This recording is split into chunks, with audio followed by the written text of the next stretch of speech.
ናኗር ዘይቤያችን ላይፍ ስታይላችን ሊሆን ይችላል ለገና ካራክተራችን ስለመግባራችን ውጤታማ በሆነ መንገድ ወንጌል እንዲሰበክም ምን አይነት ሚና ይጫወታል ወንጌል ባልተኖረ ህይወት ወንጌል የምንነግራችሁ እስራኤል እግዚአብሔር ርስት ናት ርስት ማለት አሁን ሳሚ ነው ርስት ምንድነው የሚነግር ምን ትለኛለህ ስምህ ነው ስምህን እንኳን መቀየር ማለት ይችላል ርስት አለ ሲም ካርድ አንዳንድ ያወራሉ አይደል ክርስትና ድሮ ቀረ እኔ ድሮ ቀረም አይደለም አሁንም ማለት ሚሳቅ አብደናጎም ሚሽን አልወጡም አይደል ዋንቷንም አልሰበኩም ጀማም አልሰበኩም እግዚአብሔርን ያመኑት ፒሲኤስ አንዳንድ ጊዜ ሼር ላይ ካልደረሰ ባይጀመር ይሻላል ባይነኝ እኔ በደንብ እንጸልይ ልንሆን እንችላለን በደንብ የእግዚአብሔር ጸጋ የሚገለጥብን ሰዎች ልንሆን እንችላለን ግን የኛ ባህሪ ክርስቶስን መሸፈን የለበትም ተልኮ ሲያልቅ ወዳጄ ስማ ኢየሱስ ያድናል ብለ በላይ በበጉ ስር ቀንሰበብክ የዳነ ነው ያለው ስለዚህ ተልኮ ያለው የት ነው እዚሁ ምድር ላይ ነው ፕራውድ እናደርጋለን በመዳናችን ልክ ነው እኮ በመዳናችን በጣም የሚመካው እግዚአብሔር ይመካው ግን በትህትና እነሱ ፊት እንድንቀርብ የሚያደርገንም ነገር ነው በዛው ልክ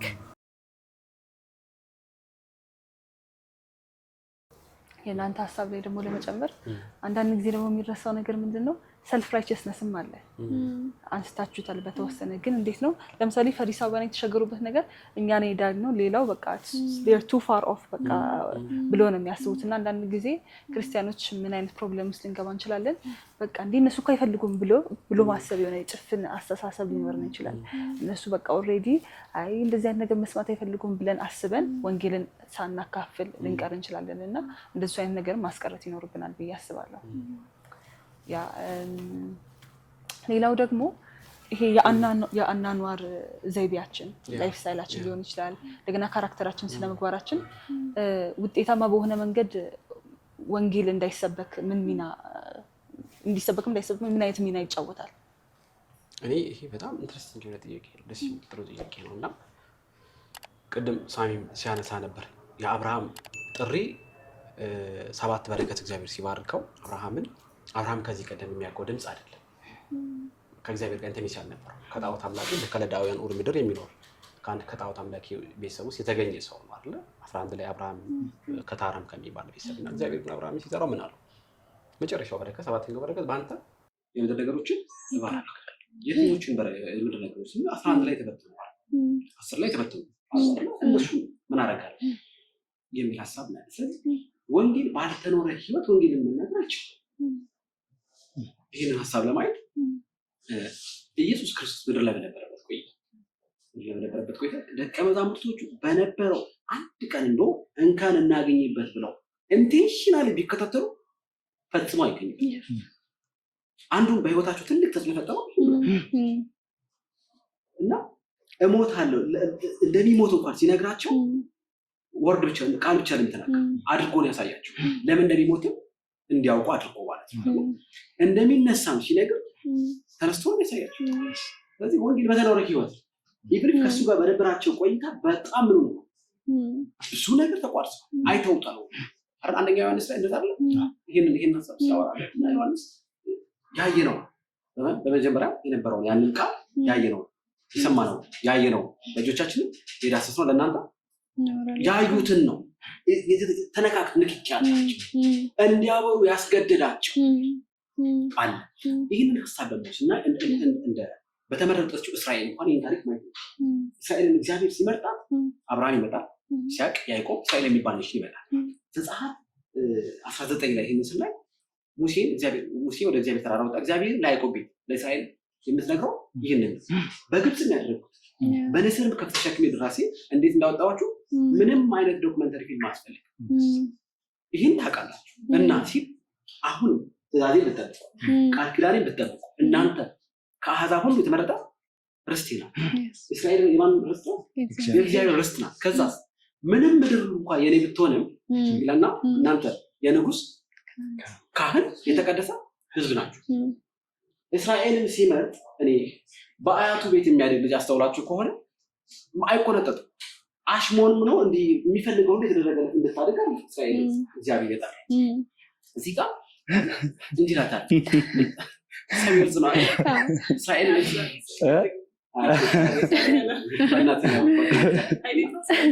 ኧረ በፍጹም እና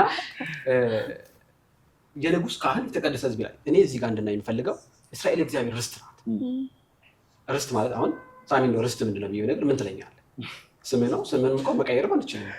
ርስት አለ ሲም ካርድ በአንተ ይወጣው ማለት ነው። እስራኤል እግዚአብሔር ርስት ናት። እንደፈለገች መኖር አትችልም። ሁለተኛው ደግሞ የንጉሥ ካህን ናት። ምንድን ናት? የምን ካህን? እዛ ጋር የተበተኑትን ህዝቦች እንድታስታርቅ የተመረጠች እስራኤልን በማየት እግዚአብሔር ሰዎች እስራኤልን በማየት እግዚአብሔርን ማየት መቻል አለባቸው። ለዚያ የተመረጡ ናቸው። እኔ በጣም የሚገዛኝ ሀሳብ የተቀደሰ ህዝብ ይላል። የተቀደሰ የሚለው ሀሳብ እስራኤልን እግዚአብሔር የተቀደሰ ህዝብ ነች ሲላት ለምንድን ነው ስንል የተቀደሰ የሚለው ከኃጢአት የራቀ በህይወት ስነ ምግባራቸው ጥሩ በህይወት ዘይቤያቸው አኗኗር ዘይቤያቸው የተሻለ ጥሩ እንዲኖሩ ብቻ አይደለም፣ በአምልኮ ስርዓታቸው ምን እንዲሆኑ ነው? ጣዖት የማያመልኩ ለእግዚአብሔርና ለእግዚአብሔር ብቻ እንዲኖሩ የተመረጡ ህዝቦች ናቸው። ይህንን ይነግረንና እንግዲህ የአንደኛ ሳሙኤል 8 ላይ ማግኘት እንችላለን። ሳሙኤል አረጀ። ምንድን ነው የሆነው? ከዛም በኋላ የእስራኤል ሽማግሌዎች መጡና ሳሙኤልን እንዲሉታል፣ አንተም አረጀ፣ ልጆችም አሁን ጉቦ የተቀበሉ ፍርድም እያጣመሙ አይደለ? ስለዚህ ምን ያስፈልገናል? እንደ ጎረቤት ሀገር ከፊት ለፊት ጦራችን የሚመራ እስራኤል ንጉሷ ማን ነበር? እግዚአብሔር ራሱ ነበረ ማለት ነው። ምንም ይሰርቀዋል። ትልቅ ፖይንት የሚሰርቀው እስራኤል ነበር፣ እግዚአብሔር ነበረ። የራሳቸው ምን መላቸው እግዚአብሔር። ሳሙኤል በኋላ በጣም ይከፋውና እግዚአብሔር ግን አንተን አትለም ይልና ይህ የተመረጠችው እስራኤል አንደኛ ኢሳያስ 1 ምዕራፍ 1 ቁጥር 2 አካባቢ ስንመጣ ሰማያቶች ደግሞ ምድርም አደንጭ ልጅም ወለድኩ አሳደግኩ በላይ ጌታው አህያ ባለቤቱም ጋር እንኳን ያው እስራኤል ግን አላወቅም አላስተዋለም። ለምን እንደተመረጠች አላወቀችም። ይህንን ሀሳብ ይነግረንና ኤርሚያስ 2:20 ላይ ሙሉ ክፍሉን ማየት እንችላለን። እና ኤርሚያስ 2 ምዕራፍ 20 ላይ ከጥንትም ጀምሮ ቀንበርሽን ሰባበርኩ እስራትሽን በጣጥስኩ አንቺ ግን አላገለግልም አልሽ። ከፍ ባለ ኮረብታ በለምለሙ ሳር ስር ለማመንዘር ተጋደምሽ። አንቺ የተመረጥሽው ለኔ በአኗኗርሽም በአገልግሎትሽም ለኔ እንድትኖሪ ነበር። ግን አሁን ምን ሆነሻል? የብዙሃኖቹ ሆነሻል በሚለው እስራኤል ታርፎ ይሰጣሉ። ለተመረጡበት ለተጠሩበት ጥሪ ምንም እንኳን ተልእኮን ከግብ አድርሱ ከተልእኮ ምን አድርገውናል? አሳይተውናል። ግን ተልእኮን ከግብ አላደርሱ ከተልእኮ ሲቆሉ በኋላ ለምርኮ ታልፎ ሲሰጡ እናያለን። ይህንን እናይና እስራኤል እንዲህ ከተልእኮ ለምን የተመረጠችው ስንል ወደኛ ይመጣል ማለት አንደኛ ጴጥሮስ 2:9 እናንተ ግን ቅድም ያልነው ሀሳብ እናንተ ግን ከጨለማ ወደሚደነቅ ብርሃኑ የተጠራችሁ የእርሱን በጎነት እንድታወሩ የተመረጠ ትውልድ የንጉሥ ካህን የተቀደሰ ጴጥሮስ ቀጥታ እሱ ምን ያደርጋል? እስራኤላዊ ሲያደርገን አሜን ነው። አሁን ጉዳዩ እስራኤላዊ ያደረገን ማለት ነው። በመስቀሉ ስራ በተሰራው ስራ እኛ አባቢ የነበሩ ሰዎች ምን ሆነናል?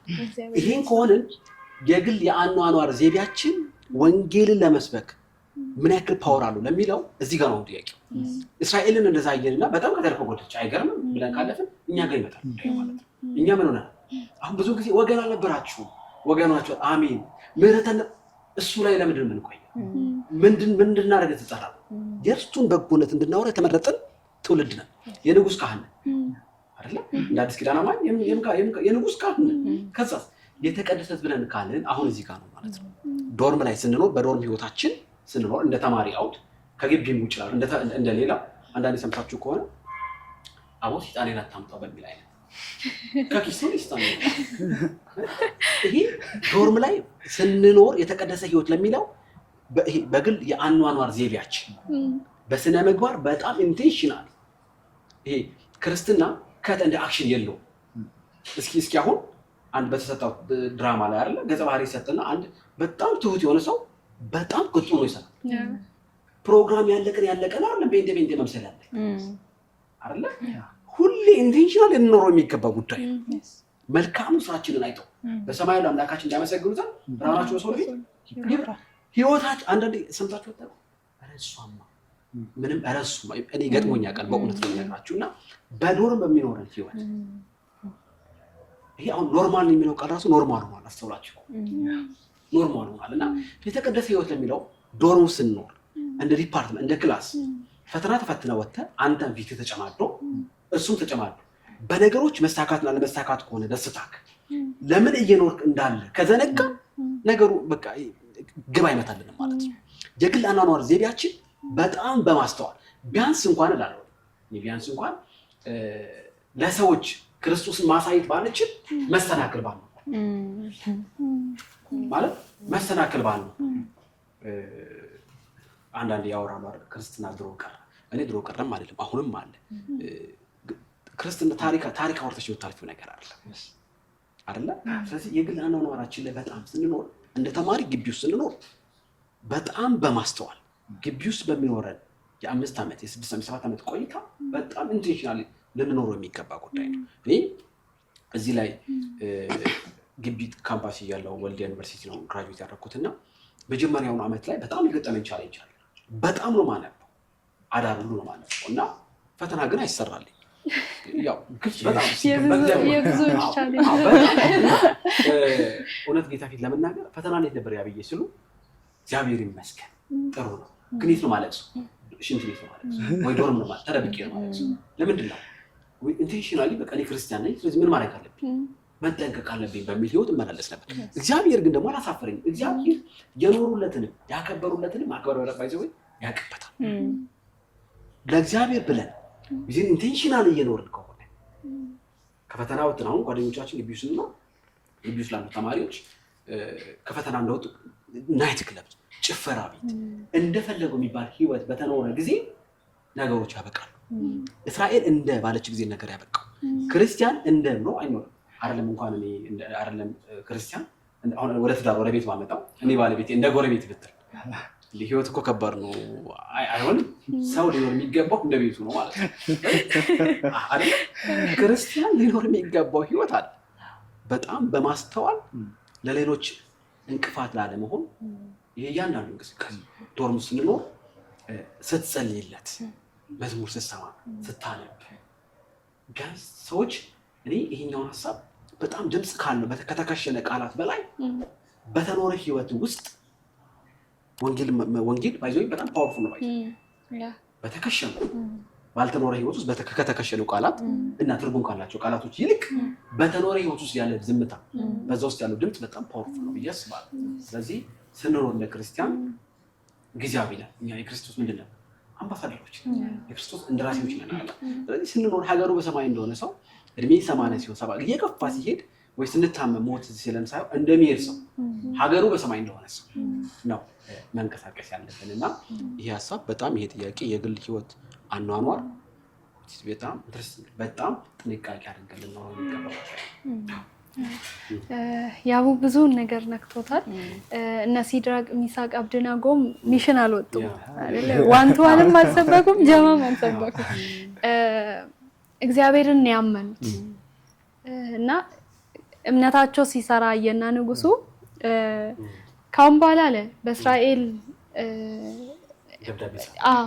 በሰዎች መካከል ስለ እስራኤል አምላክ ማንም መጥፎ ነገር እንዳይናገር አለ እና ዳንኤልንም ከአንበሳ አፍ ሲያድነው እንደዚህ ነው የተባለውና በህይወታቸው ነው በእምነታቸው ነው የመሰከሩት ሰዎች የነዛን እምነታቸው ሲያድናዩ እግዚአብሔርን አፕሪሺየት አደረጉ ማለት ነው በህይወት መመስከር ከምንናገረው በላይ ትልቅ ቫልዩ ያለው ነገርና የሰው ልብ ጋር የሚደርስ ነገር ነው ነገር ግን በግቢ ቆይታችን ውስጥ አንድ ነገር ግን እንዳንዘነጋ ማለት ፈልጋለሁ እኔ ግቢ ውስጥ በህይወታችን መመስከርም በብዙ መንገዶች እንማራለን ፌሎ ላይም እንደ ትምህርት ይሰጣል እንዲም ደግሞ ዲስከስ ይደረጋል ብዙ መንገዶች አሉ ግን አንዳንድ ጊዜ ሰዎች በህይወታችን ለመመስከር ብለው ምን ያደርጋሉ መልካም ህይወት ይኖራሉ ይጠነቀቃሉ አሁን ማድረግ ለምሳሌ ፒሲኤስ ግቢ ውስጥ በደም የሚሰራበት ነገር ነው አይደለ መጀመሪያ እንጸልይለታለን ከዛ ኬር እናደርጋለን የሚፈልገውን ነገር እናደርግለታለን እንዳይሰናከል እንጠነቀቃለን ሜቢ ዶርም ተኝቼ ካፌ መሄድ ቢፈልግ እና እኔ መነሳት ባልፈልግ አብረን እንሂድ ብሎ ቢጠይቀኝ አንድ ጓደኛዬ በቃ መልካም መሆን አለብኝ ለዚህ ጓደኛዬ አንድ ቀን ወንጌል ስነግረው ይጠቅመኛል ብዬ ሳልፈልግ ተነስቼ አብሬው እሄዳለሁ እና ብዙ እንደሱ አይነት ነገሮችን ስናደርግ ቆይተን ከግቢ ተመርቀን እንወጣለን አንድ ቀን እና የሆነ ጊዜ ላይ ያ ጓደኛችን ስለኛ ሲጠየቅ ሜሪ የምትባል መልካም ዶርም ሜት ነበረች ይላል። ከዚህ ዘሎ መውራት አይችልም። ሚስተር ኤክስ የሚባል መልካም ዶርም ሜት ነበረኝ ይላል እና አንዳንድ ጊዜ መልካም ህይወት መኖር ጥሩ ሆኖ ሳለ የዚህ መልካምነታችን ምንጭ ግን ምን እንደሆነ ማወቅ አለባቸው። በአንደበታችን ግን ልንነግራቸው ይገባል። መልካም እንደሆነ ያደረገኝ አንድማ የሮል ሞዴል አለ አይደለ? በረከት ለማ ሲናገር አንተ ኖረ በዚህ ምድር ላይ ሲዘምር አንተ ኖረ በዚህ ምድር ላይ ምሳሌ ሆንከኝ ሩቅ እንዳላይ ይላልና ኢየሱስ ክርስቶስን እያየን ነው የምንኖረው። ማንንም እያየን አይደለም። ቢሆን ደግሞ ጥሩ ነው። አይሆንም ስለማይሆን ስም ሰማይ ያመሰግናለሁ። እና ምሳሌ ሆነኝ ሩቅ እንዳላይ ይላልና ኢየሱስ ክርስቶስ ነው ምሳሌ። ይሄ ሰው ግን ኢየሱስ ክርስቶስ ምሳሌ እንደሆነ ያውቃል ካልነገርኩት በስተቀር ገብቶሻል። መልካምን ህይወት በኔ ላይ አይቷል፣ ግን የዚህ መልካም ህይወት ምንጭ ምን እንደሆነ ግን በአንደበቴ ልነግረው ይገባልና ፒሲኤስ አንዳንድ ጊዜ ሼር ላይ ካልደረሰ ባይጀመር ይሻላል ባይነኝ እኔ። ምክንያቱም እራሳችንን መስክረንበት እንዳናልፍ ሜሪ የምትባል መልካም ዶርም ሜት ብቻ ተብሎ እዛ ጋር እንዳይበቃ ሰው ግቢ ላይ የሚድን ነፍስ አትርፎ እንደሚወጣ ሁሉ ማለት ግቢ ላይ ትልቁ ማትረፍ አንድን ሰው ይዞ መውጣት ነው አይደለ? ወደ ጌታ ማምጣት ነው። ትልቁ መክሰር ደግሞ ስላንቺ መልካምነት ተመስክሮልሽ ስትወጪ። ስለዚህ መልካምነታችን እንዴት ነው? መልካም ማድረጋችን የኛም መልካምነት አሳይቶ እንዳያበቃ የዚህ መልካምነት ምንጭ ምን እንደሆነ ማወቅ አለባቸው። በአንደበታችን ልንነግራቸው ይገባል። ብዙ ጊዜ ልንዘናጋ እንችላለን ብዬ ስለማስብ ነው። እንጠነቀቅልን ማለት አስቡት እስቲ ብዙ ማድረግ የማትፈልጉትን ነገር ለዛ ጓደኛችሁ ብላችሁ አይደል ሉዝ ማድረግ ነው። ይሄ ዝም ብላችሁ ሎጂካል ላው ስታስቡ ብዙ ማድረግ የማትፈልጉትን ነገር አድርጋችኋል። ማድረግ የማትፈልጉትን ስላችሁ አሁን ተኝቻለሁ እኔ መነሳት አልፈልግም ነበር፣ ግን በቃ ብቻውን እንዳትሆን አብሬ አካፌ ሄዳለሁ የሆነ ቦታ አደርጋለሁና ይሄን ሁሉ ያደረኩት ለወንጌል ነው። ስለዚህ ግቤን መምታት አለብኝ፣ መናገር አለብኝ። ስለዚህ ይሄን በደንብ መጠንቀቅ አለብን ብዬ አስባለሁ። የመልካምነታችን ምስጢር ምን እንደሆነ ማወቅ አለባቸው። ከመልካምነታችን ጀርባ ያለው መልካም እንደሆነ ያደረገኝ እኔ እንዲህ ነበርኩኝ እንደ መጀመሪያ አልነበርኩም አይደል? ስለዚህ እንደዚህ እንደሆነ ያደረገኝ ምን እንደሆነ ግን በአማርኛ መናገር አለብኝ ብዬ አስባለሁ።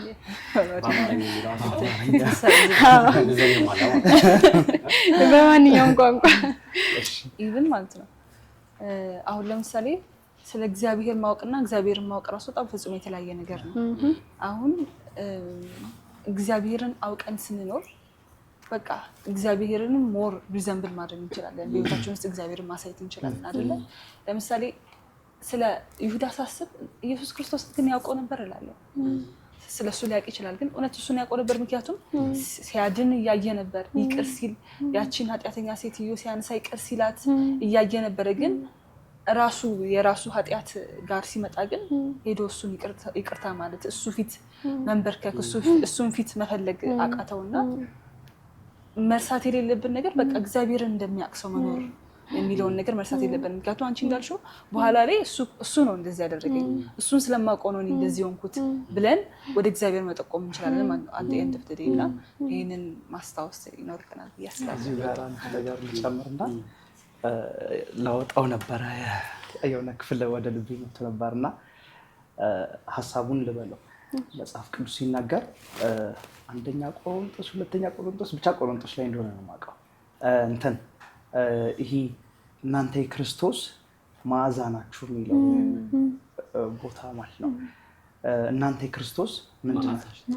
መዓዛ ናችሁ አይደል? ለእግዚአብሔር የክርስቶስ መዓዛ ናችሁ። ከዛ ለሚድኑት የህይወት ሽታ አይደል? ለሚጠፉት ደግሞ የሞት ሽታ። ስለዚህ እና ምንድን ነን እኛ? ሲጀመር ምንድን ነን? እኔ ቁጡ ሰው ነኝ ምናምን አምነን ማለት ነው እንግዲህ ታይታችሁ እኔ ቁጡ ሰው ነኝ እና እኔ በቃ የማይመጣልኝ ነገር እንዴ ያልሞተም አዳም አለ ድንበር ማበጀት የሆነ ይመጣልኛል እና ሲጀመር እኛ የማን ነን? የራሳችን አይደለንም። የራሳችን አይደለም ዳነን አይደል? እኛ ልክ እኮ ስናምን እኮ የመጀመሪያው ነገር የምናደርገው የራስን አለመሆን ራሳችንን ክደን ኢየሱስ ክርስቶስን ወደ መምሰል አይደለም የምናድገው። ዋናው ሐሳብ እኮ ያ ነው አይደል? ኢየሱስ ክርስቶስን ደግሞ ወደ መምሰል ሲታደግ ምን ፍሬዎች የሚባሉ ነገሮች ይመጣሉ። የሚታይ ፍሬ እየጸለይች ይላሉ። እኔ እንኳን አጋጥሞኝ አያውቅም፣ ግን ትጸልይና ሲረብሿት ሰፈር ወጣት ትሳደብና ከዛ ወዲያው ደግሞ ወደ ጸሎት መፍትሄውን በልሳም ምናምን እና መሰናክል በስነ ስርዓት ነው። ምንም ማወላወያ የሌለው በደንብ ልጸልይ ትችል ይሆናል። በደንብ እንጸልይ ልንሆን እንችላለን። በደንብ የእግዚአብሔር ጸጋ የሚገለጥብን ሰዎች ልንሆን እንችላለን። ግን የኛ ባህሪ ክርስቶስን መሸፈን የለበትም። የኛ ትዕቢተኝነት፣ ትምክተኝነት የምንዘረዝራቸው ይሄ የዓለማዊ ሰዎች የሚያነሳቸው እኔ እንደዚህ ነኝ የሚባሉ ነገሮችን ኮምፕሊትሊ ማጥፋት መቻል አለብን። ለምን አይቶ የሚሰናከል ሰው አለ። ምን ይለን ነበረ መሰላችሁ? እንትን የኔ ሊደር ነበረ የኔ ሊደር ነበረ ወንድ ከምጠራ ብዬ ነው ብቻ በጣም የተወደደ ወንድም ነውና ሳም ይለኛል ሁለት አይነት ሰዎች ይመለከቷል። ሁሌ ሁለት አይነት ሰዎች ይመለከቷል። አንዳንዶች ከጀርባ ቆመው ያዩሃል ይለኛል። አንዳንዶች ደግሞ ቅርብ አይተውህ መተው የሚነግሩ አይነት ሰዎች ናቸው። አንዳንዶች ግን እያዩህ የሚከተሉ አይነት ሰዎች ናቸው ይለኛልና ቆይቶ ሳስተውለው ደግሞ እውነት ነው። እኔ ልክ ጌታ በረዳኝ መጠን ብቻ መጽሐፍ ቅዱስ ያዙ ስለሚባል ፌሎ ሲሄድ መጽሐፍ ቅዱስ ይዤ ነበር የሚሄደው እና ይዤ ሄዳለሁ። ካጋጠመኝ ነው። አሁን ጓደኛዬ ነው እና አንድ ስሞል ግሩፕ ነን ምናምን እና ሲነግረኝ ነው ቴስቲሞኒ ነው የሚባለው ብቻ ያጋጠመውን ነገር ሲነግረኝ ነው። እኔ ልቀር አስቤ አንተን ሳይ እበረታለሁ ይለኛል። አንተን ባይብል ይዘህ ወደ ፌሎ ስትሄድ ሳይ እኔ እመጣለሁ ይላል እና ትዝ አለኝና ያለኝ ነገር በጣም ደነቀኝ። ለኔ ለራሴ እውነትም ለካ የሚያየን ሰው አለ፣ የሚመለከተን ሰው አለ። አንዳንድ ሰው ለምሳሌ ሜሪ በጣም አሪፍ ነው የሰራሽው ምናምን ይሄን እንደዚህ በቃ ይሄንን አወይ አስተካክይ ወይ ይሄንን አብርቺ። ለሁላችንም እንደዚህ አይነት ሰዎች አሉ፣ የቅርብ ሆነው ተመልክተው ኮሜንት የሚሰጡን አይነት ሰዎች። አንዳንድ ደግሞ ሩቆ ነው የሚከተሉን ሰዎች አሉ፣ በጌታ ቤት ብቻ ሳይሆን ባለማያ ጭምር እና የምናሳየውን ነገር መምረጥ የግድ ይለናል። እኔ በእውነት የክርስቶስ ከሆንኩኝ ክርስቶስ በእኔ እየኖረ ከሆነ ኢምፐልሲቭ የሆኑ ነገሮችን ካደረግኩኝ ክርስቶስ በየት በኩል ነው በእኔ የሚታየው? ጋረድኩት። እንዴት አድርጌ ገልጠዋለሁ? እዚህ ጋር ፕሬ እያልኩኝ ስጸልይለት አድሬ ኬር ላይ በቲቤተኝነት ባወራው ትህትናን አሳየዋለሁ? አፋጠንኩት ጭራሽ። እንዲያውም አሁን አስተውላችሁ ከሆነ ሚዲያው አይ ቲንክ በጣም ለብዙ የስህተት እንትኖች መሰራጨት ምክንያት ሆነና ሰዎች በጣም መሰናክል እየሆኑ ነው በጴንጤነት ማለት ነው። የገለጡ እየመሰላቸው አይ ቲንክ እኔ እንደዛ ነው የምረዳው። የገለጡ እየመሰላቸው ግን እየሸፈኑት ያሉ ሰዎች አሉ። በትዕቢተኝነት መናገር፣ ክርክር፣ ስድድብ አሁን በጣም በእውነት ቲክቶክ ላይ የሚታዩ ነገሮች በጣም የሚያሳፍሩ ነገሮች አያስፈልግም። ለምን? እኛ የክርስቶስ እንደራሴዎች ነን። እኛ የክርስቶስ መዓዛዎች ነን አይደል? እኛ ይህንን ወንጌል ጌታ እኮ ታማኝ አድርጎ እኮ ነው ቆጥሮ ይሰጣል። ታማኞች አድርጎ ማለት ነው። ያልሆነውን እኛን ያልነበርነውን እኛን ታማኝ አድርጎ ቆጥሮ ራሱን ታምኖ የጠራ ጌታ እቺን ትንሽ ኤመንት ነገር በመሳታችን ብቻ በጣም ብዙ የምናበላሻቸው ነገሮች አሉና ስለ ፕሬኬር ሼር ሲነሳ እኔ አንድ ዶርሜት ነበረን፣ 3 በጌታ የሆነን 1 በጌታ ያልሆነ ነበር። እስካሁን ድረስ እንደዛ ነው ነገር ነው። አሁን ነው ገና 2 ሌላ የተጨመረ እንጂ እስካሁን ድረስ ሊትራሊ 3 ነን። ከዛ ልጇ አብሮን አለ እና በተቻለን መጠን በቃ በፍቅር እንገልጽለታለን። በቃ ይሄ የሚታይ ክርስትናን አለ አይደል? በቃ ያንን ለመግለጽ እንሞክራለን ምናምን። ጌታ ረድቶን ብቻ ያው ጌታ አሁንም ፈጽሞ ያድነዋል አምናለሁኝ። ግን አሁንም ባይድን ዘር በመዝራት አምናለሁ። አሁን የምናደርገው ነገር ግን በጣም ይወስነዋል ብዬ አምናለሁ። በቃ መጥቶ ይጠመጠምብናል። በጣም ይሄ ፍቅር የሚገልጽበት መንገድ ኦፕን እንደዛ አይነት ልጅ አይደለም። በጣም ጸጥ ያለ ልጅ ነበረ። ቀስ በቀስ ግን የማይፈርስ ግድግዳ የለም አይደለም። እሱ እየፈረሰ በፍቅር ማይሆን ነገር የለም። የኛ ባህሪያችን እኮ ሰውን ይገዛል አይደለም። በጌታ ሆነን ይቅርና በጌታ ያልሆነ እንኳን ዓለማዊ ሰው አይተን ውይ በጌታ ምን አይነት ትህትና ነው ያለው፣ ምን አይነት ሰው ነው የሚያስብሉ አይነት ሰዎች አሉ አይደለ? አይና ለምንድን ነው እኛ እንደዛ ማለት ነው? ለምንድን ነው ኢምፐልሲቭ ምን ነው? ለምንድን ነው በቁጥነት የምንናገረው? ሰውን በማያከብር ያንዱን ነገር በማያከብር ነው። ስለዚህ የራሳችን ባህሪ እውነትም ኢፌክት አለውና መሰረታዊ ነገር ነው። እሱ ላይ አንድ ሀሳብ ጌታ ባይዘው ከጠራን በኋላ ለሚያመነ መጀመሪያም ጠርቶ ነው ያመነ። ክርስትና የኛውን ጥያቄ እንደው ስናጠቃልለው ጌታ ካራክተር ክላስ አይደንቲቲ የሚባል ህይወት የለም። አንድ እንኖር የሚፈለግ ህይወት አለ። ያንን በመኖር እግዚአብሔር እንዲረዳ በዛ ህይወት መኖር ይሆንልን እላለሁ። አሁን እዚሁ ሀሳብ ላይ ራሱ ማለት ነው አንተም ስታነሳው ነበር ስለ ፍቅር፣ እንዴት በፍቅር ማሳየት እንዳለብን። ምክንያቱም ባውንደሪዎች አላቸው አይደለ? ሁላችንም የሆነ የምናስቀምጠው ባውንደሪ አለና እሱን ደግሞ እንዴት ነው ሪስፔክት አድርገን ወንጌል ሼር ማድረግ የምንችለው? በፍቅር አድርገን እንዴት ነው ወንጌልን መስበክ የምንችለው ብላችሁ ታስባላችሁ? እኔ ስቲል ደሩብ ውስጥ ስላለሁኝ እዚህ ጉዳይ ላይ ላወራበት ልጀምርና እሺ ይህ ባለ ካለመጫን የሆነ ወንጌልንም እንዴት እንሰብካለን አይነት አይደለ? ይቻላል። በእውነት ለመናገር ይቻላል። እኛ እውነት እስቲ ባውንደሪያችን ምን ያክል ድረስ ነው? ምን ያክል ነው ባውንደሪው የሚለውን መገምገም ያስፈልጋል። እስኪተፋበት እኮ ድረስ ባውንደሪው ኢየሱስ መተፋት ብቻ እንኳን አይደለም፣ እስኪሰቅሉን ድረስ ለእኛ ራሱን አሳልፎ ሰጥቷል አይደለ?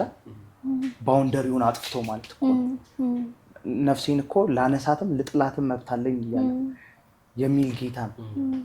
ደግሞም ይችላል እንደዛ የማድረግ ግን ስለኛ ነው። ኢሳያስ 53 ላይ እኮ ሲናገር ዝም አለ ነው የሚለው አይደለ? ለመታረድ እንደሚሄድ ከዛ ደግሞ በሸላቾቹ ፊት ዝም እንደሚል በግ አይደለ ማለት ሲችል የሚገርፈውን ሰውዬ ከገላመጠው ነበረ እንኳን እስከማይባል ድረስ ማድረግ የሚችል ጌታ ዝም ያለልን ለእኛ ታግሶ ነው አይደለ? እና ደግሞ ኢየሱስ አይጫንም እኮ አይጫንም። እውነት ያወራል እንጂ አይጫንም። እጅ እየጠመዘዘ ምናምን እንትን አይልም። እውነት ግን ያወራል። እውነትን ያወራል። እውነትን ይናገራል። የጥፋት ልጆች ነበሩ፣ ሲመጡ እናንተ የጥፋት ልጆች ይላቸዋል። ግን ከዛ ብሎ ለምንድን ነው እንደዛ የሚላቸው? ወደ ህይወት ሊያመጣቸው አይደለም? ወደ ህይወት ሊያመጣቸው ነው ዋና ሀሳቡ። እና በፍቅር መመስከር እውነትም ይቻላል። ሰውን ይሄ ሳንጫ ነው እኛ ዝቅ ብለን እኔ እኮ ልክ እግራቸውን ሊያጥብ ሲል እኮ ኢየሱስ በፍጹም አለ አይደለ? ከዛ እድል ፋንታ የለህም ሲለው እንደውም ጴጥሮስ አረ በቃ ገለይንም መጣኝ ግሪ ይበቃል ምናምን ብሎት እንደውም ከዛ አስተዋላችሁ ይላችኋል አይደለ? አስተዋላችሁ፣ ያደረኩትን ነገር አስተዋላችሁ። እኔ እናንተ መምህርና ጌታ ስትሉኝ ይህንን አደረኩ፣ ደግሞ እንዲሁ ነኝ፣ መምህርም ጌታም ነኝ። ግን ዝቅ ብዬ ዝቅ ብሎ ያጠበ ጌታ ፋይናትኛ ዝቅ ማለት ነው። ይቻላል። ስለዚህ ዝቅ ብሎ መመስከር ይቻላል። ሰውን ሳይጫኑ መመስከር ይቻላል። ኢቭን ሃይማኖታቸውን አክብሮ መመስከር ይቻላል። ለምሳሌ ከኦርቶዶክስ እህት ወንድሞች ጋር ስናወራ ኢምፐልሲቭ መሆን አያስፈልግም። የሚያስማማን እኮ መጽሐፍ ቅዱስ አለ አይደለ? በቃ ቁጭ ብሎ እንደተማረና እንደ ትልቅ ሰው የበራልንን ነገር በእውነት በፍቅር መግለጽ እንችላለን። ያለ ስድድብ፣ ያለ ቁጣ፣ ያለ ቂም። ግን በእውነት እኛ ፍቅር ከያዝን በእኛ ውስጥ ፍቅር ካለ ሳንጫናቸው መስበክ እንችላለን። ሳንጫናቸው እኛ የተቀበልነውን ጌታ መመስከር እንችላለን። እንደዛ እኮ ነው የሆነው አይደለም? አልተጫኑም። ሐዋርያቶች እኮ ሲሰብኩ እኮ ተጭነው ረግጠው አይደለም ሲነግሯቸው የነበረ። ጌታ እድልን ያመቻችላቸዋል፣ እድልን ይጠቀማሉ። ተጭነው ግን አይደለም። ደግሞ ጌታ ደግሞ እያፈለሰ ለከተማ እኩሌታ ግማሹ ሲፈልስ 3000 ሲሄድ እኩሌታው ሲቀር ምናምን ሲሄድ ጥቂት ሲቀር ሄዱ ምናምን የሚባልበት ቦታዎች አሉ። ይሄ ሁሉ ተጭነው አይደለም የሚሆነው። እግዚአብሔር ግን እድልን ያዘጋጅላቸዋል። እድሉን ደግሞ ቼሪሽ ያደርጉታል፣ አይንቁትም። እድሉን በስነ ስርዓት የሚጠቀሙ አይነት ሰዎች ናቸው። ያለውን እድል ፈሪ የነበረው እኮ እነ ጴጥሮስ ልክ ሐዋርያት ስራ ላይ እኮ በጣም የሚደንቅ ነገር ነው። ሐዋርያት 4 ላይ 2 ላይ በጣም የሚደንቅ ነገሮችን ነው የሚናገሩት። በመንፈስ ቅዱስ ተሞልተው ማለት ነው። እና በእውነት ያ መንፈስ ቅዱስ ደግሞ እኛ ውስጥ አለ ብለን ደግሞ አለ አይደለም። ከአንድ መንፈስ ጠጥተናል እኮ ነው የሚሏቸው እዚህ መልእክት እንኳን ሲጻፍላቸው። እንዲሁም አንደኛ ዮሐንስ ላይ ሲጽፍላቸው እኮ እናንተ እንኳን አስተማሪ እንኳን እስካያስፈልጋችሁ ድረስ ለምን መንፈስ ቅዱስ በእናንተ አለ፣ የሚያስተምር መንፈስ አላችሁ እያለ ይነግራቸዋል። ግን ይህንን ወንጌል ሳንጫን የሌላውን ባውንደሪ ሳንገፋ በፍቅር መመስከር እንችላለን። ደግሞ እናደርገዋለን። ጌታ ይረዳናል። ስለዚህ ቢብሊካል ነው ማለት ነው። መጽሐፍ ቅዱሳዊ ነው እንደሆነ ሐሳብ አውርተን ይሄ ወንጌል ኃላፊነት የተሰጠው ለምሳሌ አንዳንድ ሰዎች ለፓስተሮች ነው። ፓስተር እያለ እኔ ለምንድን ነው ወንጌል የምሰራው ብሎ ሊያስቡ ይችላሉ። እንዳላችሁት ሚሽነሪ ብቻ የሚመስላቸው ሰዎች ሊኖሩ ይችላሉ። እና የኃላፊነት ለማን ነው የተሰጠው? ጥሩ ጥያቄ ነው። በጣም ጥሩ ደስ የሚል ጥያቄ ነው እና የብዙሃኖች ጥያቄ መሆን አለበት ብዬ የማስበው ጥያቄ ነው። እሱን ሀሳብ አንዴ ከማንሳት በፊት አንድ ሀሳብ የቀረው ስቴ ስላለ ይሄ ታላቁ ተልእኮ ይሄ የወንጌል ማጋራት በፍቅር ላይ ያልተመረኮዘ ቢሆን ኖሮ በግዴታ የሚሆን ቢሆን ኖሮ እስካሁን ምን እንሰራለን? እያንዳንዳችን አንበርክኮ ነው የሚወስደን። በቃ በፍቅር መሆን መቻል ስላለበት ነው። ኢየሱስ ክርስቶስ ራሱን የሰጠውን በፍቅር ነው፣ ወዶ ሻድነን ወዶ። ስለዚህ ግን ምን ማድረግ አለበት? በፍቅርና በአክብሮት ካሉ ሰዎችን ሳንጫ እንዴት እንሰብክ አይደለም የሚለው እኔ ማምነው አንደኛ የሰዎችን ባህሪ ማወቅ፣ ሁለተኛ እሴት አለ። ሰዎች የራሳቸው የሆነ እሴት አላቸው። የራሳቸው የሆነ ንጽረተ ዓለም አላቸው። ሰዎች የራሳቸው የአኗኗር እሴት የሚለው የራሳቸው እሴት፣ የራሳቸው አኗኗር፣ የራሳቸው ባህሪ አላቸው። ያንን ካወቅን ነው አንዱ ደግሞ ለማውራት የሚጠቅመን። አንደኛው ባህል ዘለለው ባህልን ተሻግረን መሄድ የምንችለው የሰዎችን ንጽረተ ዓለም ስናቅ ነውና ግቢውስ አንዱ ንጽረተ ይሄ የፒሲኤስ ኢፌክቲቭ እንዲያደርግ የሚያደርገን የቅርብ ወዳጆቻችን ናቸው። ባህሪያቸው ለማወቅ፣ እሴታቸው ለማወቅ፣ እንደገና ንጽረተ ዓለማቸውን ለማወቅ ቅርብ ነን በጣም። እምነት ላይ ምን ያለው አቋም ታውቃለህ? በጣም ኮመን ግራውንድ እናገኛለን። ኮመን የሆነ አውድ እናገኛለን የሚያመሳስል። ከዛ ተመስቶ ለማውራት ሰዎች የራሳቸው የሆነ ንጽረተ ዓለም ስላላቸው ግን በግዴታ የሚሆን አይደለም። ቢኮዝ ኢየሱስ ማርቆስ 6:7 ላይ ባለሳሳት ክፍሉን 2 አድርጎ ሲልካቸው ከተቀበሏችሁ እሰዩ፣ ካልተቀበሉ ግን የእግራችሁን ትቢያ አራግፋችሁ በፍቅር ላይ ተመረኮዘ ነው። ምንም በግዴታ እንደውም ውጪ ካልተገኘው አንተ ኢየሱስን ካልተቀበልክ የምንለው አይደለም። ያ ቢሆን ኖሮ ቅድም እንዳልኩት ሀገራችን ሰማይ እዛው ተተክለን አምልኮ ላይ ነው የቅድም ነው እዛው እንዘምር ነበር።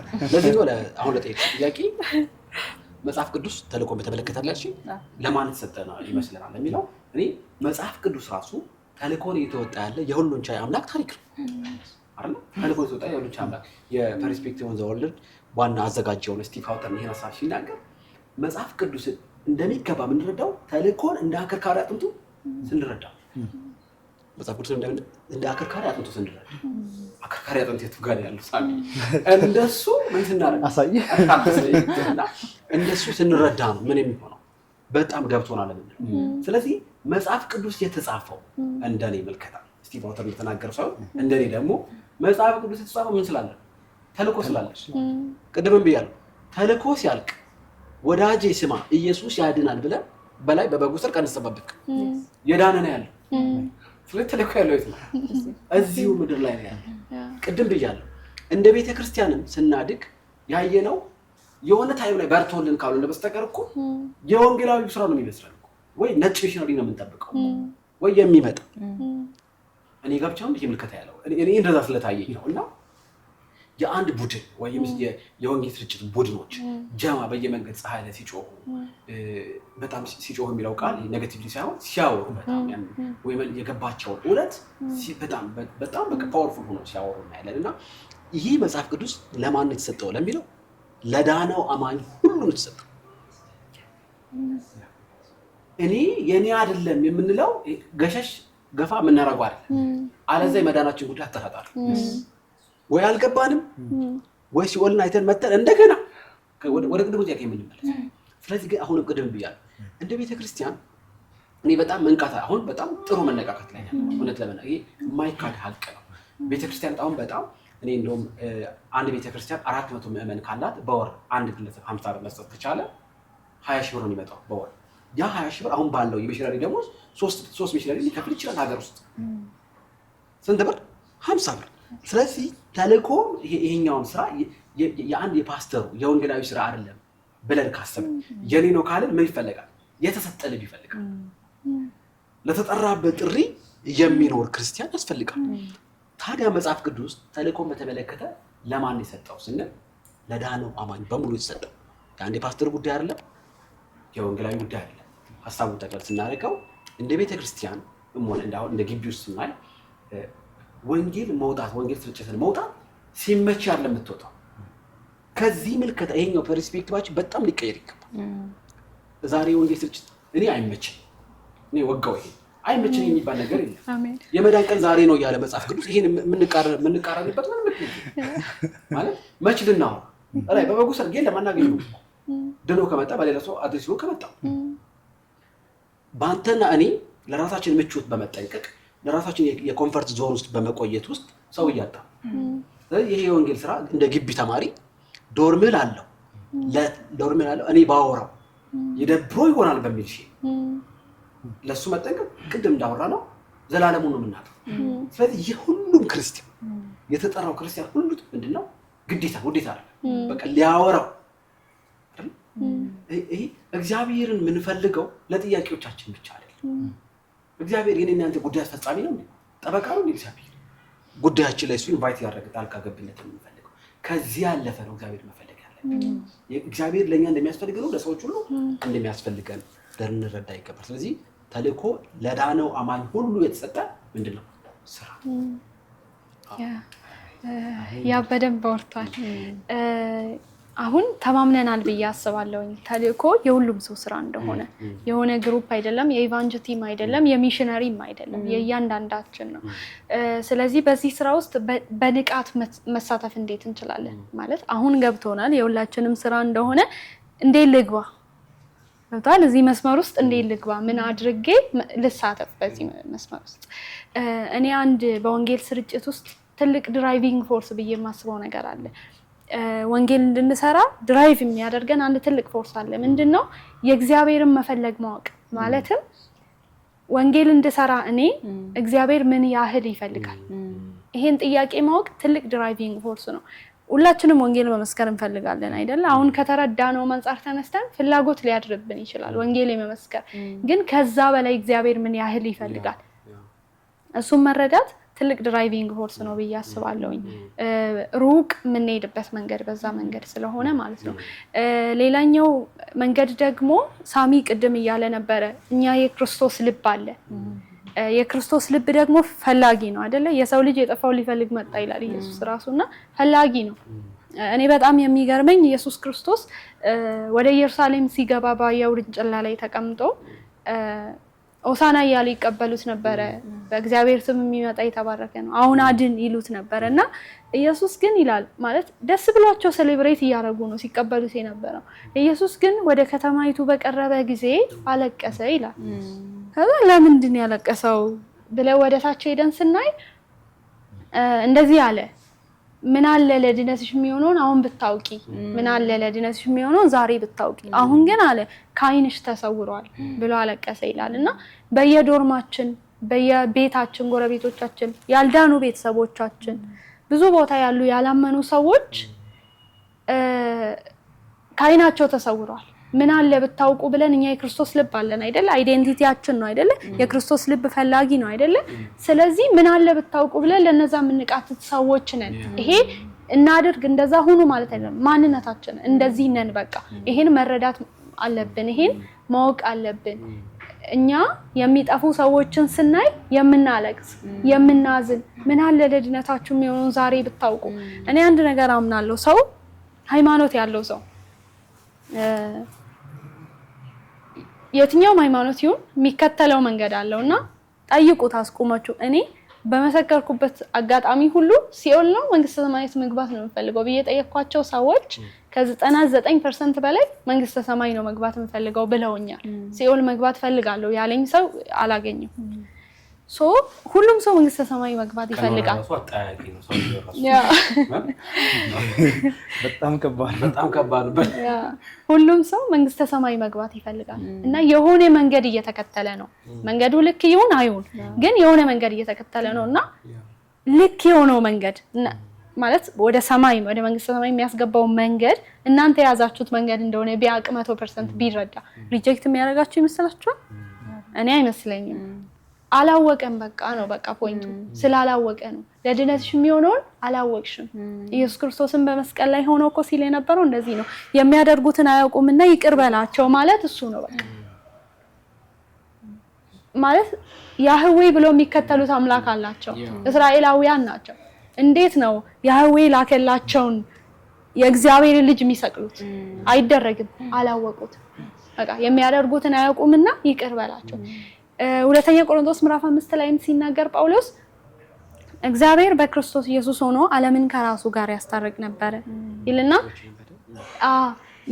በእኛም የማስታረቅን አገልግሎት አኖረ ከማለቱ በፊት በደላቸውንም አይቆጥርባቸውም ነበር ይላል እና እነሱ የሚያስቡት አንድን አይሁዳዊ በእግዚአብሔር ላይ የተነሳ እግዚአብሔር ልጅ ነኝ ያለ ከእግዚአብሔር ጋር ራሱን ያስተካከለ ከምድር ላይ ያስወገዱ እንደሆነ ነው ያሳቡ ያሉት እግዚአብሔር ዓለምን ከራሱ ጋር የማስታረቅ ስራ ነበር እየሰራ የነበረው ስለዚህ በደላቸውን አይቆጥርባቸውም ነበር ይላል ስለዚህ ባለማወቅ የመጣ ነገር ስለሆነ እነዚህ ነገሮች ሰዎች የሚያደርጉት ነገሮች ባለማወቅ የመጣ ስለሆነ ይሄን በመረዳት አላወቅሽም ለድነትሽ የሚሆነው በማዘን ይሄ የሚያዝን ልብ ይዞ ፊታቸው መቅረብ አንዳንድ ጊዜ ፕራውድ እናደርጋለን በመዳናችን ልክ ነው እኮ በመዳናችን በጣም የሚመካው እግዚአብሔር ይመካው በቃ መዳናችን በጣም ፕራውድ የምናደርግበት ነገር ነው ግን በትህትና እነሱ ፊት እንድንቀርብ የሚያደርገንም ነገር ነው በዛው ልክ ስለዚህ ይሄን በመረዳት ፈላጊ ልብ እንዳለን በማወቅ የመጨረሻ አንድ ፖይንት መጨመር የምፈልገው በዚህ ስራ ውስጥ በንቃት እንድንሳተፍ ማለት ወንጌል እንድንመሰክር ብዙ ምክንያቶች አሉ አሁን ወደ ዓለም ሁሉ ሂዱ ስለተባለ ብቻ አንድ ቨርስ ይዤ መስራት እችላለሁ ብዙ ነገሮችን ማድረግ እችላለሁ ምክንያቶች አሉኝ መሰክርባቸው ግን ዘላቂ እንዲሆን ሰው መስቀልን መረዳት አለበት ብዬ አስባለሁ የዳነ ሰው እኔ 100% አንድ ነገር አምናለሁ ምን አምናለሁ መሰላችሁ ሰው ተልእኮን ማነው መስቀልን ጎልጎታን የራስ ቅል ስፍራ ጌተሰማኒ ድነትን በሙሉ አይኑ ማየት ከቻለ ተልእኮን አለማየት አይችልም በቃ አይቻልም መዳንን ማየት ከቻለ ተልእኮን በመዳን ውስጥ እናየዋለን ስለዚህ እኔ አሁን ውጡ ወንጌል መስክሩ ምናምን አይደለም መስቀልን ግን ዲጋ አድርጉት ድነትን ግን ተረዱት ድነናል እኮ ድነን አንቀመጥም በየቀኑ ድነት ማለት ምን ማለት ነው ካልገባኝ ጌታው ይግባኝ በኢየሱስም በሕይወት ዘመን መጸለይ ሰው ድነትን መረዳት አለበት ታልኮ ድነትን ስንረዳ የምንሰጠው ሪአክሽን ሰው መዳን ሲገባው እንዴት ሪአክት ያደርጋል ወንጌል በቃ ድነት የገባው ሰው ሪአክት የሚያደርገው ወንጌል በመስራት ስለዚህ አንዳንድ ጊዜ ወንጌልን ለመስራት መሮጥ ብቻ ሳይሆን መዳኒ የራሴ ለመረዳት ዲግ ማድረግ በየመድረኮቻችን መስቀል ይሰበካል በየሚዲያ መስቀል ይሰበካል ስለዚህ በተገኘው አጋጣሚ ሁሉ ምንድነው በራስ ቅል ስፍራ የተደረገው? ምን ማለት ነው መዳን ማለት? ምን ማለት ነው ሙት ሕያው ሆነ ማለት ምን ማለት ነው? በቃ ይሄን ለመረዳት መሞከር ሁሉ ጊዜ ዲግ ማድረግ ትልቅ ረጅም መንገድ እንድንሄድ የሚያደርገን ምክንያት ነው ብዬ አስባለሁ። አንቺ ያልሻት ነገር ላይ ትዝ ያለችኝ ኮት ምንድነው? ምን ይላል? ስለ ወርሺፕ ነው የሚያወራው። ከዛ አነጻጽሮ የሚያየው ሰዎችንና መላእክቶችን ነው። ከዛ ምን ይላል? የሰዎችና የመላእክቶች ወርሺፕ ላይክ አምልኮ ዲፈረንሱ ምንድነው? መላእክ በቃ ምንድነው ኢየሱስ ክርስቶስ አልሞተላቸውም። ገብቷል? ኢየሱስ ክርስቶስ የሞተው ለማን ነው? ለሰው ነው። ለዚህ the point of salvation በቃ አይረዱትም።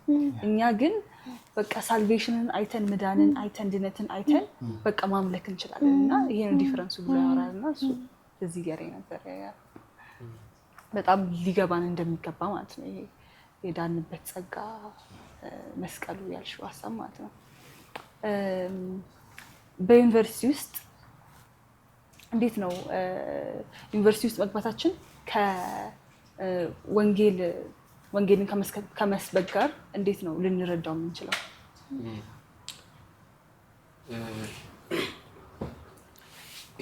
ይሄ ጥያቄ ብዙ ጊዜ ክርስቲያን ተማሪዎች ከ12ኛ ክፍል ወደ ግቢ ሲገቡ የቅርብ ጓደኞቻቸው የቅርብ ቤተሰቦቻቸው ይደውላሉ። እንኳን ጌታ ረዳ፣ ግቢ ገባህ ሰማሁ፣ እንኳን እግዚአብሔር ረዳ።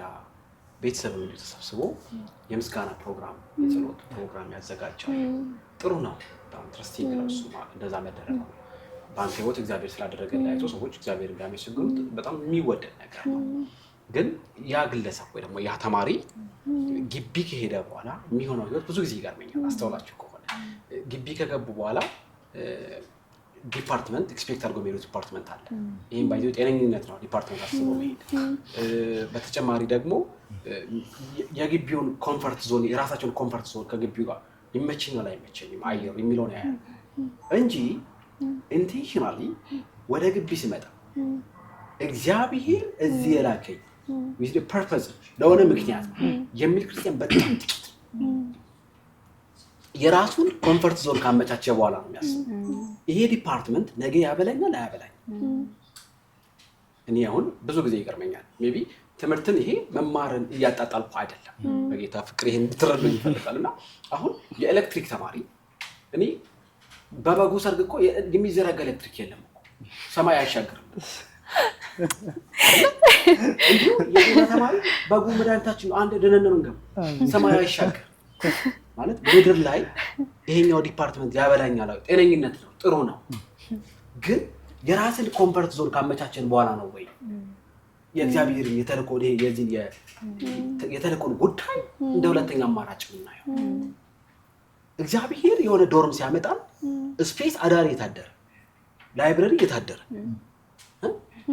ጥሩ ነው ማንበብ ፎር አሪፍ ዋንጫ በሸለም ግቢ ጥሩ እኮ ጥሩ በቅድስና በጽድቅ ያለ አንድ ስርቆት ተማሪ ራሱ አንብቦ መስራት እኮ በጣም የሚወደድ ነገር። ግን ሰማይ ለማይሻገር ዲፓርትመንት አም ሶሪ በጣም ሚስአንደርስታንድ እንዳታደርጉኝና እኔ አሁን የማህበረሰብ ሳይንስ ጥናት ነው ያጠናሁት አይደል? የሚጠና ማህበረሰብ የለም ላይ በበሩት የሚጠና የለም ሁሉ ወርሺፕ በዛ እዛ ግን ስንኖር እኔ ተማሪዎች ግቢ ሲገቡ ኢንቴንሽናል ማሰብ ያለባቸው የራስን ኮምፈርት ዞን መጀመሪያ አመቻችተው የግቢው አየር ይመቸኛል፣ ምግቡ ይመቸኛል ወይ ዲፓርትመንቱ ያበላይ ጥሩ ነው ይማስ። ግን ደግሞ ሁለተኛ መታየት ያለበት ይሄ ነው እንጂ መጀመሪያ እግዚአብሔር እዛ ጋር በምስጋና ፕሮግራም መጣ እዚህ ጋር በአንተ ኮምፈርት ዞን አመቻችተህ መመለስ እኔ ለተጠራበት ጥሪ ምላሽ ለመስጠት ወይ ጥሪውን አለማመን ነው ወይ ለተጠራበት ጥሪ ምላሽ ለመስጠት። ስለዚህ ተማሪ ግቢ ሲገባ ምን ማድረግ ምን ማሰብ ይችላል ለበለ የሚለው በሚሄድበት ግቢ እኔ አብርሃም ሲወጣ የዘመናት ጥያቄው ተመልሶለት አይደለም የሚወጣው አይደል? ጥያቄ ነበረው። ይሄ ቅድም እግዚአብሔር ጉዳያችን ከፈጸመ በኋላ እኔ አንተ ሰርተህልኝ እኔ ልስራልህ በሚባል ሞቲቭ አይደለም የምንኖረው። እኛ ራሱ እግዚአብሔር እኛ እኮ የራሳችን አይደል። ስለዚህ ተማሪ ዩኒቨርሲቲ ግቢ ሲገባ አንኮምፎርታብል ዞን ውስጥ እንኳን ቢሆን የማይመች የማይበላ ዲፓርትመንት እንኳን ቢሆን እኔ ቅድም ብያለሁ እግዚአብሔር የኖሩለት በእውነት ነው ያከበሩትን ሰዎች ቅድም ብለሻል እነ ዳንኤል አይደል በደንብ ማክበር ለማዱ ዮሴፍን እናያለን። እምቢ ብሎ ንግስና ላይ ያገኘ ነው። እኔ ለአንተ ብሎ የኖረ ሰው ፍጻሜው የተበላሽ አንድም እኔ ከቢብሊካል ታሪክ ማየት እንችላለን። እንደገና አሁን ላይ ባለው ዓለም ላይ ምንም አይነት መጨረሻቸው የተበላሸ ክርስቲያን አናይም፣ አናገኝምም፣ አይኖርንም። ስለዚህ ክርስቲያን ግቢ ሲገባ ምን ማድረግ አለበት? እግዚአብሔር ኢንቴንሽናል እንደዚህ ላከ። ቤተሰብን ልጁን ግቢ ሲልክ ይሄን ማሰብ ይችላል። በቃ ለተልእኮ እንደሚሄድ ይሄ ንጽረት ይሄኛው መልከታ በጣም ልናረም እንደዚህ መስመር ልናሰምርበት የሚገባን ጉዳይ ነው ለማለት እወዳለሁ። እኔ ልቀጥል። ያቡ ኦልሞስት ሁሉንም ነገር ያሰብኩትን ነገር ነው ያልከው። ግን እሺ ለመጨመር ያክል we have to be curious ለእያንዳንዱ ነገር። ጓደኛዬ እንደዚህ ይላል ኢንቴንሽናሊ እና ቃሉ ጠፋኝ curiously አይነት ነገር ብቻ ይሄ ሆነ ብለን አቅደንና ይሄ ሆነ ብለን አለ አይደለም እንደዚህ አይነት ተማሪዎች መሆን መቻል አለብን። እንደዚህ አይነት እንቅስቃሴዎችን መንቀሳቀስ አለብን። ወንጌልን ስለያዝን ማለት ነው። በእጃችን ያለው የድነት ይሄ ቅድም መጀመሪያ ስንነሳ እኮ ወንጌል ምንድነው? የምስራች አይደል? ይሄንን ደስ የሚል የምስራች ዜና ይዘን እንደሚንቀሳቀስ ሰው ኢንቴንሽናሊ እንዴት ልስበክ ብሎ የሚያስብ ጓደኛ እንኳን ሲታወቅ ይሄኛውን ጓደኛ ብትጠቀመው ቆንጆ ነው ብሎ የሚያስብ ማለት ነው። እውነት ለመናገር አብዛኞቻችን እኔን ጨምሮ እንደዛ አይደለም መሆን አለበት ብዬ ማስበው። ግን ይሄን የወንጌል ይሄ ግቡን ይመታል ብዬ ማስበው እዚህ ደረጃ ላይ ነው። ኢንቴንሽናሊ ለወንጌል ስንሰራ ሆነ ብለን እያሰብን እያቀድን ታክሲ ለምን ቁጭ ብለን ወንጌል አናወራም እንዴ? ጌታ እድል እኮ ነው። እድል እኮ አጠገባችን የሚቀመጠው ሰው እኮ እድል ነው። ጌታ እድል ነው የሚያዘጋጅልን። ማን ያውቃል ዘመኑን ብንቀይርስ? ከኛ እኮ ትንሽዬ ቃል ነው። ግፋ ቢል አልፈልግም ቢል ነው። ሌላው እንኳን ቢቀር አልፈልግም አታወራኝ ቢል ነው። ግን ያችን የመጀመሪያዋን ሙቭመንት መውሰድ እንፈራለን። እሷን ስቴፕ አንድ መራመድ እንፈራለን። እኔ ጌታ ይርዳኝ እንጂ ብዙ ጊዜ አስባለሁ። በቃ ታክሲ ውስጥ ቁጭ ስል በቃ የመናገር ውስጤ ቅልጥል ይላል። ከየቱ ከለጀምር አው ከዛ በቃ አባ ማለት ይከብደኛል እና እንዳጣው ስወርድ እንዳጣውት በጣም ትልቅ ኦፖርቹኒቲዎች ሚስ እንዳደረኩኝ ነው የሚሰማው። ደግሞ ጌታ ጸጋ በእውነት የጌታን ጸጋ አንደርስቲሜት ማድረግ የለብንም። የጌታ ጸጋ ማለት ነው ከምናስበው በላይ ማድረግ የሚችል እውነቴን ነው የምላችሁ። ሊትራሊ አሁን ቅድም አባቴ ምንም ብያችሁ ነበር አይደለ? እኔ ከጊዜ በኋላ ሳየው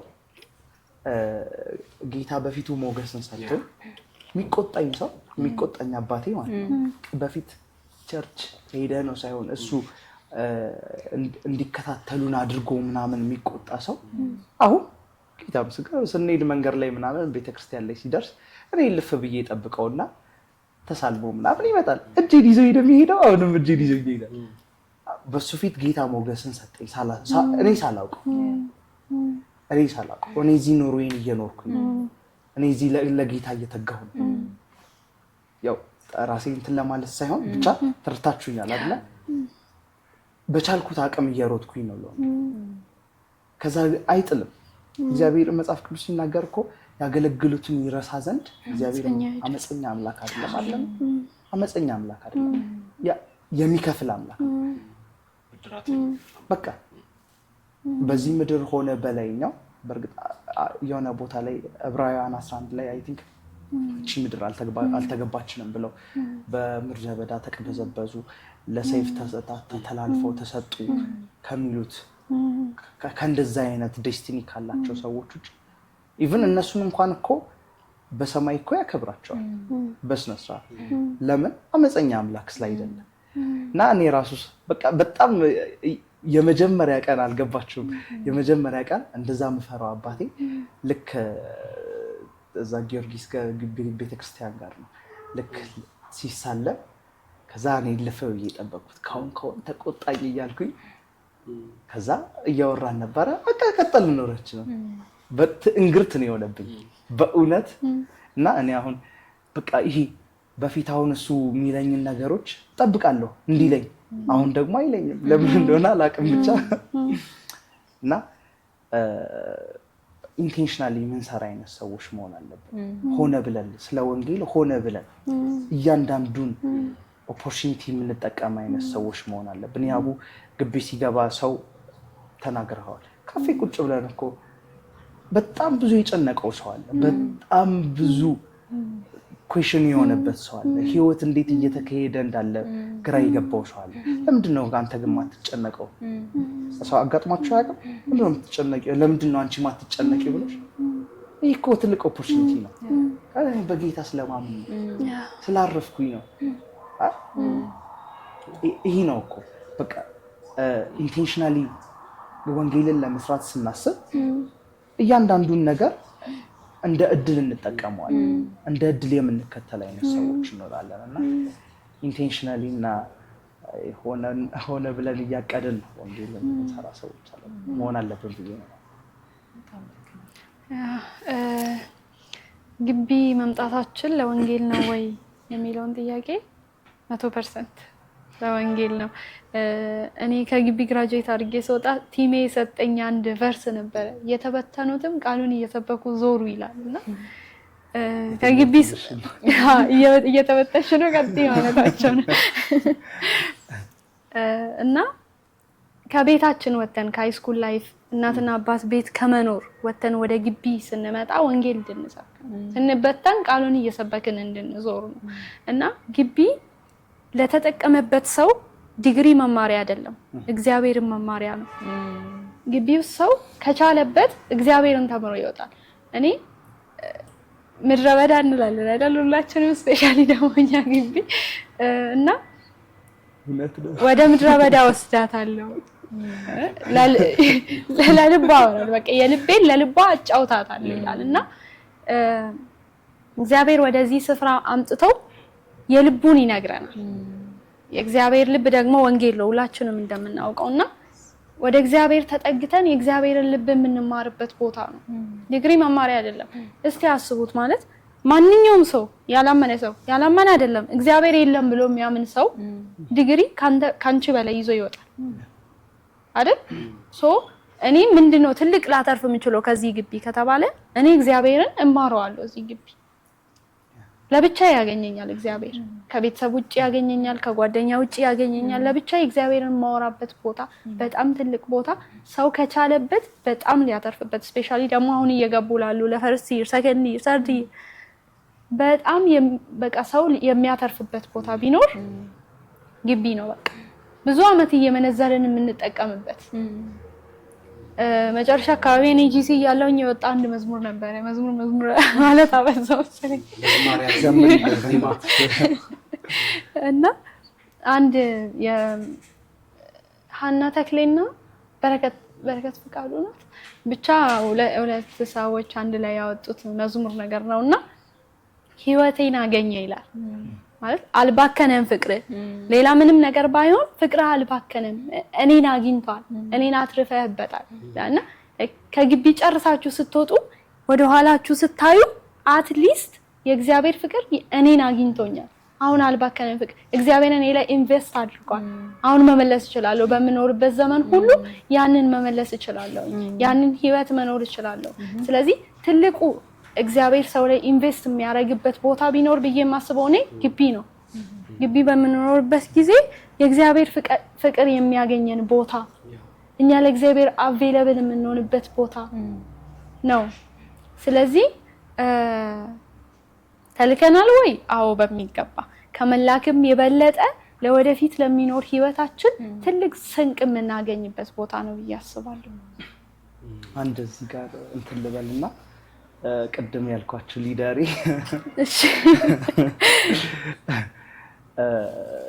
እናወራ ነበር፣ ብቻ በጣም እናወራ ነበር። እሺ ልንገራችሁ ስሙን አብዲ ነው። አብዲ እና ሳሚሻ ይለኛል ወይ እንትን እኔ እዚህ ግቢ 2 ዲግሪ ነው ይዤ የምወጣው ይለኛል። አንድ ጂኦሎጂ የተመረኩበት ነው ይላል፣ አንድ ደግሞ እግዚአብሔር ነው ይላል። ኢየሱስን አልጣልኩትም እና አንተም እንደዚህ ነው መሆን ያለብህ ይለኛልና አሁን እንዳጋጣሚው ትዝ አለኝና ያለኝ ነገር በቃ ወደዚህ ግቢ ስንመጣ ይዘነው የመጣ ነው ጌታ አለ አይደል? እሱን አስጠብቆ መውጣት ራሱ አንድ ትልቅ ድል እንጂ ውጤቱንም ማንም ይዘጋዋል። በስነ ስርዓት ላነበበ ሰው ፕላስ በፕላስ ችግር የለውም። ያው ቢከብድም እኛ ግቢ ውስጥ ግን እኛ ጋር ነው በእኛ ጊዜ ነው ምንም ጥያቄ የለም። እና 2 ዲግሪ ነው ይዤ የምወጣው ይለኛል። አሁን የተማርኩበትንና እግዚአብሔርን በቃ ደስ እያለው ነው የሚወጣው ይሄንን ሲል ማለት ነው። ለምን እኔ ያልጣልኩትን ጌታ ነው እና ብቻ ፓስቱም ምናምን ልክ የመጣበት እንትን ስትራግል ፉል ስለነበረ አዎ እና እኔ ግቢኝ ገብቼ ጌታን አልጣልኩትም። ጌታ አሁንም እኔ ጋር አለ። አሁንም ይዤዋለሁ። አሁንም ይዞኛል። ስቲል ሪሌሽንሺፓችን እንደቀጠለ ነው። ያኔ እንደወደደኝ አሁንም ይወደኛል። ስለወደደኝ ደግሞ እኔም እወደዋለሁ። በቃ ይሄ ህብረቴን ጠብቄ ነው የምጨርሰው እና በዚህ ደስ ይለኛል ይል ነበር። በጣም ታላቅ የወንጌል አርበኛ ነው ለእኔ አብዲና። አሜን።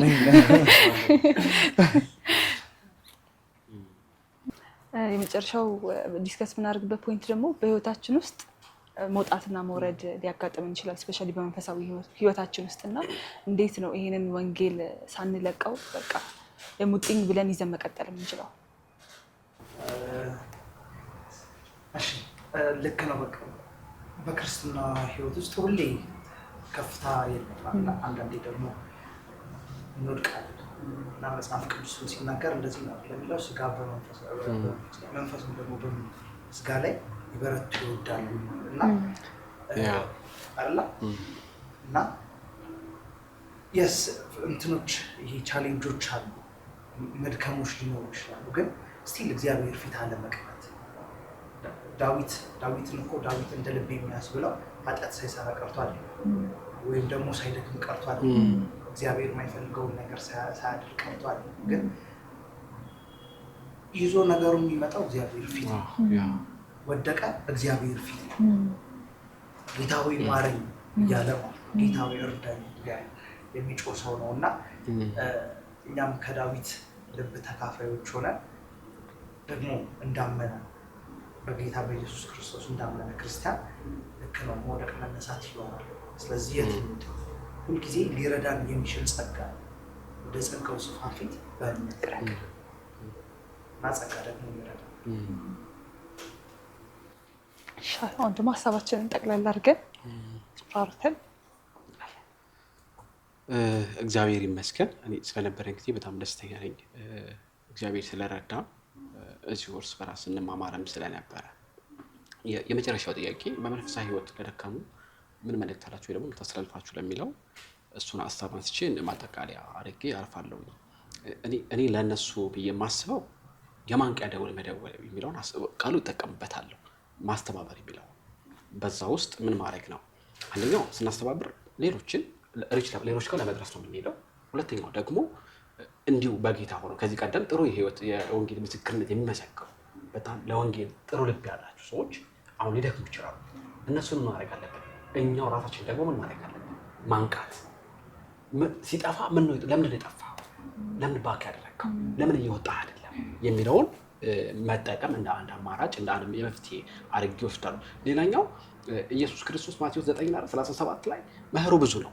የመህሩ ጌታ ወደ መህሩ ሰራተኞች እንዲልክ አርስታችሁ መህሩ ብዙ ስለሆነ የወል ትኩረት ስለሆነ እነዚህን በመቀስቀስ ምን ማድረግ አለ? ወደ መስኩ መሄድ መቻል አለብን እና ለእነዚህ ሰዎች ደግሞ እንዲሄዱ ምን ማድረግ አለብን? ለእነሱ መጸለይ፣ ለእነሱ እግዚአብሔርም እንደ ጸጋ እንዲያበዛላቸው መጸለዩን እንደ አንድ የመፍትሄ አድርጌ ወስዳለሁኝ እና በነበረን ቆይታ እግዚአብሔር የተባረከ ይሁን። አም ሶ ቬሪ ሃፒ። በጣም ደስ ብሎኛል። ጌታ የተባረከ ይሁን። እሺ እኔም በጣም ደስ ብሎኛል በነበረን ቆይታ ከእግዚአብሔር አብሮ ሰራተኞች ጋር ሚሽነሪ ጋር እግዚአብሔር አብሮ ሰራተኛ ከእግዚአብሔር የሚሰራውን ስራ አብሮት የሚሰራ እና ከእናንተ ጋር ሆኖ ዲስከስ ማድረግ ራሱ ትልቅ ፕሌጀር ነው። በጣም ዘጋ ሄድት ስለሰጣችሁኝ በመጨረሻ ማስተላለፍ የምፈልገው ነገር ምንድነው? በእግዚአብሔር ኪንግደም ውስጥ ትልቁ ኤቢሊቲ አቬይላቢሊቲ ነው፣ መገኘት ነው። የእናንተ ፕሬዘንስ ነው። አንቺ ትልቅ በእግዚአብሔር ኪንግደም ላይ ኮንትሪቢዩት ልታደርጊ የምትችይው ነገር ራስሽን መገኘትሽን ነው፣ ፕሬዘንስ ነው። ስለዚህ በየትኛውም አይነት መንገድ ይሁን እግዚአብሔር በሰጠን አገልግሎት በምንሮጠው ሩጫ በመጽሐፍ ቅዱስ ላይ ስንመለከት የክርስትና ህይወት በሩጫ ተመስሎ እናያለን። በሩጫ ውስጥ ደግሞ ስንፍና ሉዝ ማድረግን ያመጣል። በትጋት መሮጥ ማሸነፍን ያስከትላል ማለት ነው። ስለዚህ በእንደዚህ አይነት ሩጫ ውስጥ በትጋት እንድንገኝ የኛ ፕሬዘንስ ወሳኝ ነው ብዬ አስባለሁ። እንደዚህ ይባላል አይደለ?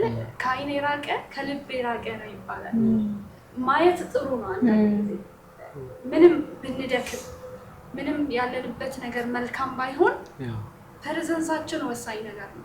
እዛ ተሰርተን ስለምንመለስ ማለት ነው። እና ሁልጊዜ እግዚአብሔር በሚሰጣችሁ መንገድ በምትቀጥሉበት የህይወት መንገድ ሁሉ ላይ ፕሬዘንት ሁኑ። በቃ የእናንተ ፕሬዘንስ በጣም ወሳኝ ነገር ነው። እኔ እዛ ጋር ስኖር ነው። አሁን ለምሳሌ በወንጌል ስርጭት ላይ ያለውን የገንዘብ እጥረት ይሄ ኬዝ አይደለም፣ ምሳሌ እና በወንጌል ስርጭት ላይ ያለውን የገንዘብ እጥረት ሊረዳ የሚችለው ወይም ለወንጌል ስርጭት ገንዘብ መስጠት የሚችለው እዛው ቡድን ውስጥ ያለ ሰው ትልቁ ልቡ ያለው። ለምን ሲባል ገንዘብ በማውጣት የደረሰበትን ያውቃል፣ የቀረውን ሚሽን ያውቃል፣ ብዙ ያለፈበትን መንገድ ያውቃል ስለሚያየው ማለት ነው። ስለዚህ ሁልጊዜ እናንተ ፕሬዘንት የሆናችሁበት ቦታ ላይ ገንዘባችሁ አለ፣ ትኩረታችሁ አለ፣ እውቀታችሁ አለ፣ የትኛውን ኮንትሪቢዩት ልታደርጉት የምችሉት ነገር አለ። ስለዚህ ከሁሉም ነገር የሚቀድመው የኔ መገኘት ነው እዛ ቦታ ላይ። ስለዚህ ፊዚካሊ እግዚአብሔር በሰጣችሁ መንገድ ላይ ፕሬዘንት ሁኑ ማለት ፈልጋለሁ። ተባረክ። ስለ ሁሉ ነገር እግዚአብሔር ይመስገን። አንድ ነገር ማለት ፈልጋለሁ እና አሁንም የሚረዳ ጸጋ፣ አሁንም ያልደከመ ጸጋ፣ የማያፍርብን አሁንም ያልሰለቸን ጌታ አለ። እንደገና አምላክ የሆነ ጌታ አለና ምንጊዜም ወደሱ እየሮጥን የሚሄድበት ጸጋ ደግሞ አብዝቶ ያብዛል፣ ይትረፍረፍልን። መጽሐፍ ቅዱስ ሲናገር ቲቶ 3 ላይ እኮ እንደዛ ነው። እኛ ስላደረግነው ስለ ጽድቅ ስራ አይደለም፣ ነገር ግን ስለበዛው ጸጋ እንጂ ያለው ጳውሎስ የሚያወራው ስለ ጸጋው ስለበዛላቸው ጸጋ ነው የሆኑትን የሆኑት እንጂ የተገባቸውም ማለት ነው። የመሆንም አቅም ደግሞ የሌላቸው ግን የሚረዳ ጸጋ፣ እግዚአብሔርን ወደ እግዚአብሔር መምሰል የሚያሳድግ ጸጋ፣ በጸሎት የሚያስተጋ ጸጋ እና ይህ ወንጌል ደግሞ የሁላችንም አደራ፣ ላመንን ሁሉ አደራ። ኢየሱስ ክርስቶስ አምኖ የሰጠን አደራ እና አናባክን ጊዜያችን። ብዙ ሰው የሞት አፋፍ ላይ ነው ያለው እና የወደቅን ብንኖር የደከምን ብንኖር ዛሬም ግሩፊት መደፋት፣ ዛሬም ወደ እርሱ መጠጋት፣ ዛሬም ወደ እርሱ መጠጋት ስለሚረዳ ማለት ነው። ደግሞ የበረታን ብንሆን አሁንም ዛሬም ደግሞ ወደ እርሱ መደፋት፣ ወደ እርሱ መጠጋት ጸጋ ለሁሉም ስለሆነ ማለት ነው። አመሰግናለሁ። እኔም ግብዣ ነው ይሄ እድል ነው ብዬ ነው የማስበው እና ይህንን እድል በእውነት እንጠቀመው። እናንተም ግብዣችንን አክብራችሁ ስለመጣችሁ በጣም አመሰግናችኋለን። በነበረን ጊዜ እግዚአብሔር የተመሰገነ ይሁን። ፕሮግራማችን ይህንን ይመስል ነበረ።